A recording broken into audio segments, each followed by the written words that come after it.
Welcome, folks. Let's talk about the absolute fever dream we're living in, where up is down, men are apparently women, and if you dare to say otherwise, you're suddenly the villain in some progressive fairy tale.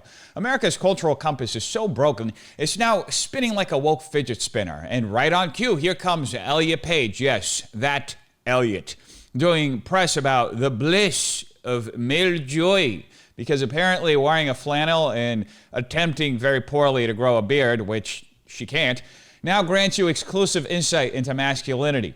The left is out here cosplaying gender like it's Comic-Con, demanding applause while rewriting biology with crayons and calling it science. Today's clips dive headfirst into this circus of contradictions, where identity is fluid until it's questioned, and empowerment means silencing anyone who doesn't clap hard enough. Let's unravel this madness together. Goodness, what has brought me the most joy? The most joy.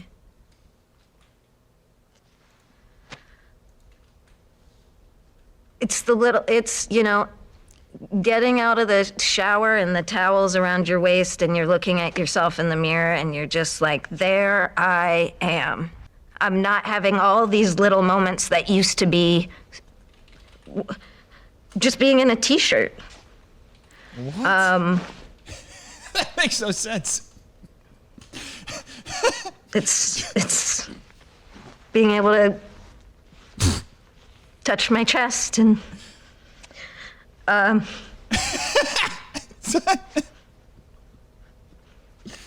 feel comfortable in my body for probably the first time. Tears of joy. Ah, yes, the brave new frontier of male joy, now apparently defined by wrapping a towel around your waist and grabbing your chest in front of a mirror. Move over, fatherhood, discipline, sacrifice, and protecting your family at all costs. Real masculinity has arrived, and it's brought to you by hormone injections and top surgery coupons. Elliot Page's viral clip is being celebrated like it's some profound declaration of the human spirit. But if you actually listen to the words, and I mean really listen, it's a masterclass in emotional projection dressed up as universal truth. Now first, the entire premise hinges on the classic rhetorical bait and switch. A deeply personal anecdote is framed as a broader statement about identity. It starts off with an innocent enough question: what brings you the most joy? Fair, that's subjective, but very quickly it turns into a sermon on the authentic male experience, as if standing shirtless in a mirror is now the litmus test for manhood. This is a textbook appeal to pathos, invoking raw emotion to bypass logic and shut down dissent. If you feel uncomfortable challenging this narrative, that's the point. It's weaponized vulnerability meant to gaslight you into nodding along while your common sense screams from the back of the room. And let's talk about that phrase, there I am. Who is I in this context? Not the biological person born female, not the long-established understanding of sex, which, for the record, still exists despite what your local activist professor might say. No. I here is a nebulous identity construct that demands everyone else rearrange their perception of reality to match an internal feeling. That's not liberation. That's authoritarian narcissism wrapped in ideology. Now, the joy of touching my chest is presented without irony as some monumental act of masculinity, but here's the inconvenient truth. The chest in question is surgically modified, the result of medical intervention designed to mimic the male form. That's not inherently wrong if someone wants to do it, but pretending it's the same as being male or that it grants authentic insight into maleness is disingenuous at best. If I surgically attach fins to my back, does that make me a dolphin? Or does it just mean I paid a lot of money to feel like one? What we're witnessing is a cultural sleight of hand, redefining terms and shaming anyone who notices. Male joy used to mean taking responsibility, standing firm under pressure, building a life for others. It had weight, struggle, and triumph. Now it's been reduced to towel selfies and hormone highs and crying about it on camera on Entertainment Tonight. All cheered on by a crowd that confuses affirmation with truth.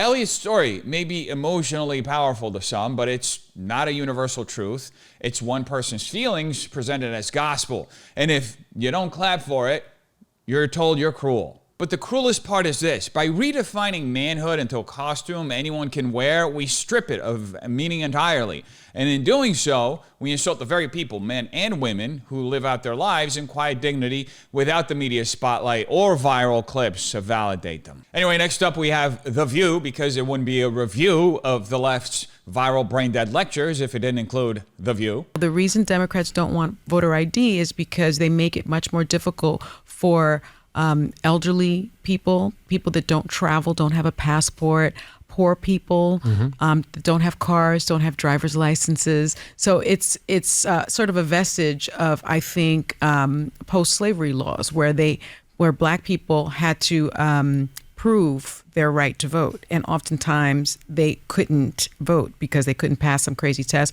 or they didn't have the appropriate ID.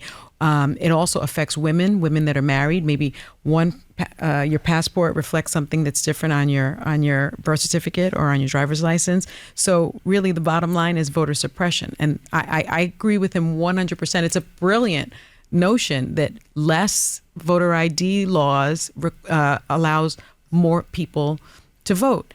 And most democracies do it that way. We're the only ones that really don't do it that way. Let's take a moment to appreciate the intellectual acrobatics it takes for Sunny Hostin, co-host of The View and part-time historian of oppression cosplay, to claim that voter ID laws are a vestige of post-slavery laws. And Sunny would actually know all about that. After all, she's a descendant of slave owners. According to Sunny, asking someone to prove they are who they say they are before voting is now somehow comparable to Jim Crow. Because when you've got no argument, just yell racism and hope nobody notices the logical freefall. Let's start with the obvious. Sunny presents voter ID laws as an insidious form of voter suppression targeting the elderly, the poor, minorities, and of course, women who, in her words, just can't seem to figure out their last names after marriage. This is a textbook use of the appeal to pity fallacy. She bypasses any real data or logical framework by flooding the zone with emotional examples.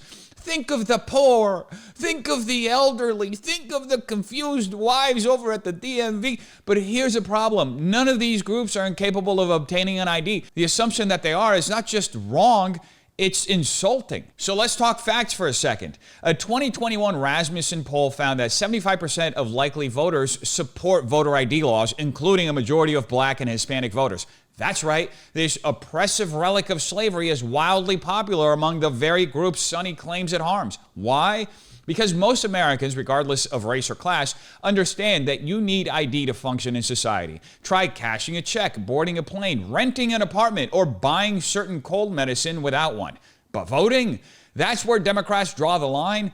Either they think elections are less important than Sudafed, or they think their base is too helpless to function without their parental guidance.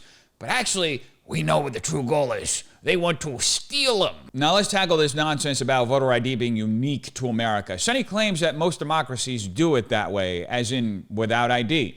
That's not just wrong, it's laughable. Virtually every major democracy requires some form of voter identification. Germany, France, Mexico, India, all have strict ID laws in place. In fact, Mexico uses biometric ID and a centralized registry. And no one there is crying about voter suppression. But when America tries to enforce the most basic security measure for its elections, people like Sunny and Democrats start clutching their pearls and lecturing us about Reconstruction. Then there's her bizarre tangent about women with mismatched documents. Now, I don't know what DMV Sunny's been visiting, but updating your name on legal IDs is not some insurmountable bureaucratic labyrinth. Women get married and update documents every day without it becoming a civil rights crisis. This is fear-mongering disguised as feminism, treating women like delicate flowers who need to be protected from the big bad voter ID form. The real game here is obvious. Democrats like Sunny oppose voter ID because it adds a layer of accountability to a system they benefit from keeping murky. The fewer rules, the better, especially in cities where ballot harvesting, duplicate registrations, and mysteriously high turnout in certain districts always seem to break one way. And when they can't argue against security on the merits, they throw around words like racist and post-slavery to shut down the debate. And just in case you thought all of this was just harmless virtue signaling on Sunny's part, Elon Musk a few days ago pulled back the curtain on what's really going on. During a Get Out the Vote rally in Wisconsin, Musk and Antonio Gracias reveal that under Joe Biden's watch, millions of non-citizens were quietly issued Social Security numbers. A move that doesn't just reek of incompetence, but looks suspiciously like a backdoor operation to reshape the electorate. Their audit found that many of these individuals were automatically registered to vote through so-called motor voter systems, and yes, a disturbing number of them did vote. This isn't a glitch, it's the goal. Lower the barriers to entry, flood the rolls with people who shouldn't be voting, and cement a permanent blue stronghold by sheer volume, not merit.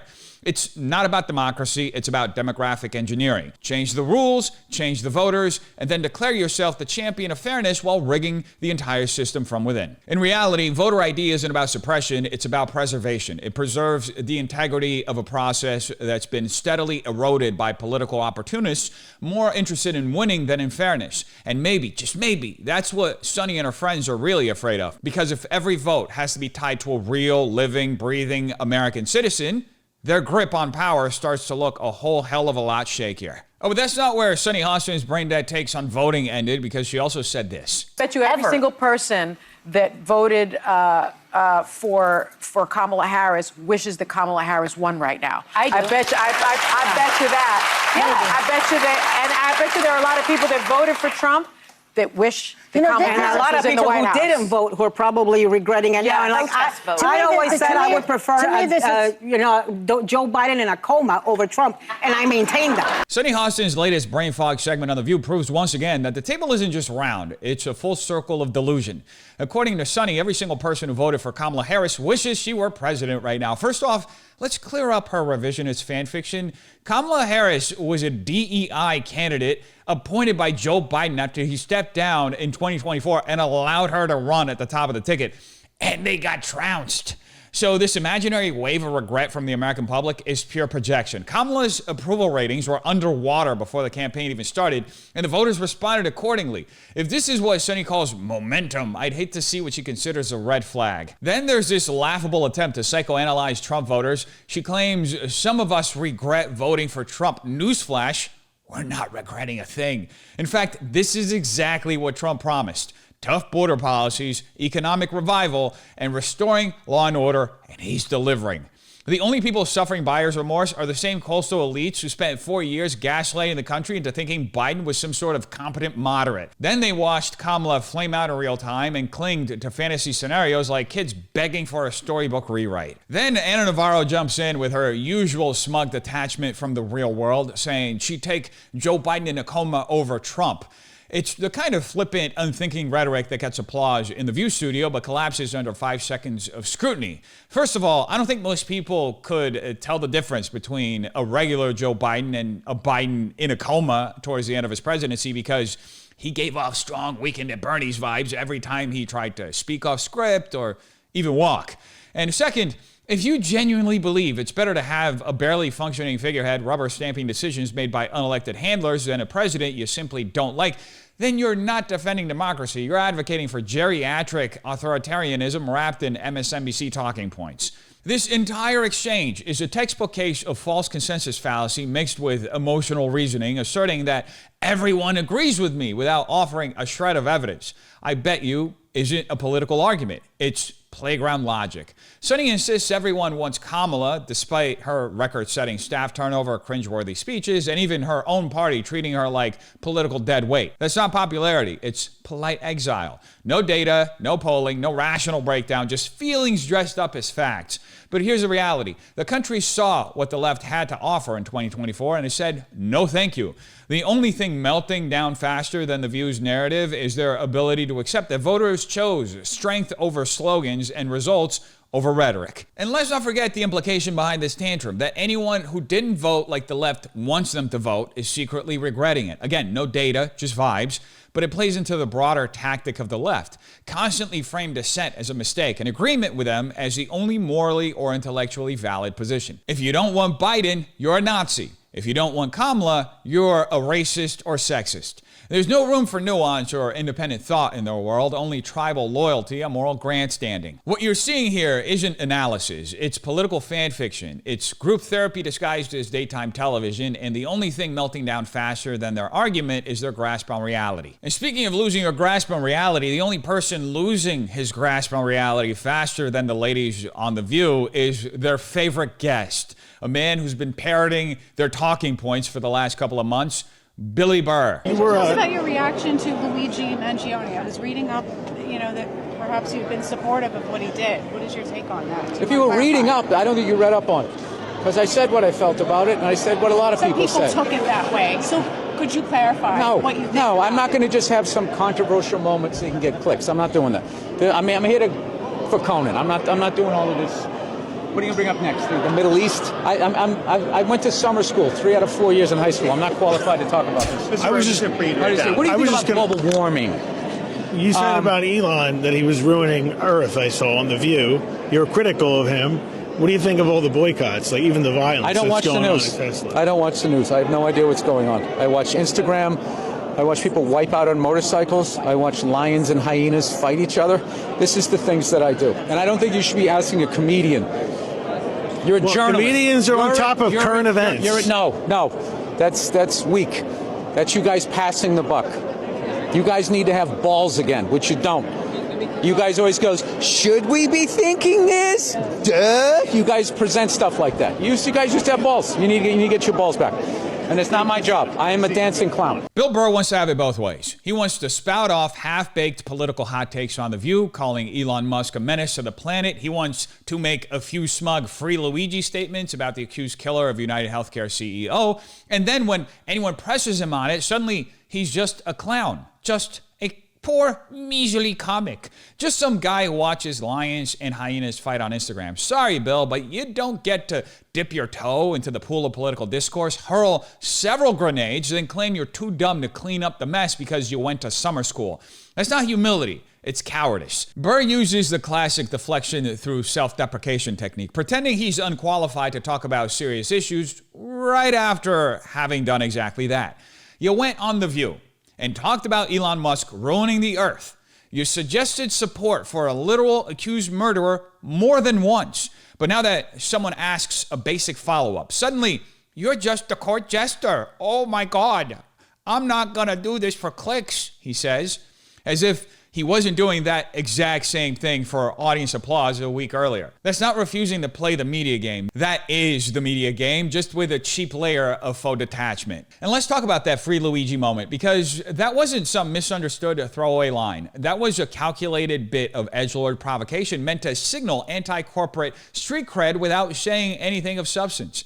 But here's a problem. Luigi Mangione is accused of a murder. Whether you like United Healthcare or not, jokingly siding with an alleged killer isn't edgy, it's just reckless.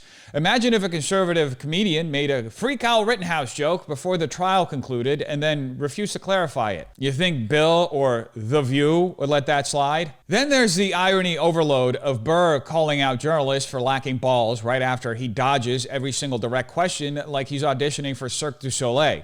He accuses the media of moral cowardice while refusing to take responsibility for his own words. That's projection, plain and simple. And the kicker, he ends with a classic cop-out. I'm a dancing clown. No, Bill, you're not a clown. You're a grown man with a massive platform who wants all the perks of political commentary, attention, engagement, applause, without the accountability that comes with it. What's even more pathetic is how transparent this whole stunt is. Bill Burr wasn't making bold political statements out of conviction. He was doing it for clicks, headlines, and ultimately to promote his new special. He played the outreach game like a pro, say something reckless on a national platform, court controversy just enough to get attention, and then fall back on the I'm just a comedian safety net the second the heat kicks in. And where did all of this suddenly take place? Right in the middle of his press tour. It's not bravery, it's not marketing. He leveraged serious topics like violence, murder, and political polarization, not to enlighten or provoke thought, but to juice engagement and sell tickets. He's not exposing the media. He is the media circus dressed up in Chuck Taylors and fake indifference. So no, you don't get to lob inflammatory remarks and then pretend it's all just a joke when challenged. That's not comedy, it's intellectual laziness and extremely self-serving. You threw a punch and ran, and then lectured the crowd for noticing. And that, ironically, is exactly the kind of weak behavior you claim to despise. At some point, you gotta ask yourself, how much of what we're being sold is genuine and how much is just performance dressed up as principle? When comedians play activists, activists play journalists, and journalists play cheerleaders, who's left to actually tell the truth? We live in a culture where outrage is currency and accountability is optional, as long as you're on the right team. So ask yourself, who benefits when people like Bill Burr get to throw rhetorical Molotovs and then moonwalk off stage pretending they never lit the match? How often are we distracted by the spectacle while the consequences play out in real life? It's easy to clap along when the narrative flatters your bias, but are you still clapping when the joke's on you? You tell me what you think in the comments down below. Have a terrific day. Peace.